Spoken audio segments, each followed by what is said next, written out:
Hello guys, এই দুটো drawing দুটোই কিন্তু আমার ছেলে হাতে এঁকেছে। আজকে দুপুরবেলা ও তো দুপুরে ঘুমায় না ঘুমিয়ে এটা এঁকেছে। এই যে এটা একটু সকালের দিকে এঁকেছে, এটা ছোটা ভীম প্রিন্ট আউট দেখে এঁকেছে, আর এটা হচ্ছে অন্য একটা ফোনের ভিডিও দেখে আঁকাটা এঁকেছে। আপনাদের কাছে মানে বলার যে কোন আঁকাটা বেশি সুন্দর হয়েছে অবশ্যই কমেন্ট বক্সে জানাবেন। আর তোমার কাছে কি কোন আঁকাটা বেশি ভালো লাগছে?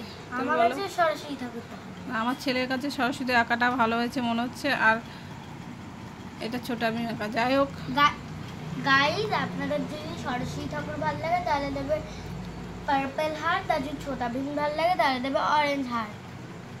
বাই। আমাদের যে ভিডিও যদি আপনাদের ভালো লাগে লাইক, কমেন্ট আর সাবস্ক্রাইব করবেন, আর বেশি বেশি করে শেয়ার করবেন। বাই। বেশি বেশি করে শেয়ার করবেন যাতে সবাই আমাদের ভিডিও দেখতে পারে, আর ভালো লাগলে অবশ্যই একটু সাপোর্ট করবেন, আর আপনারা আশীর্বাদ করবেন ও যেন আরও ভালো আঁকতে পারে। যাই হোক, ওর কোন আঁকাটা আপনাদের কাছে ভালো লাগছে সেটা কমেন্ট বক্সে জানাবেন। টাটা, আপনারা ভালো থাকবেন।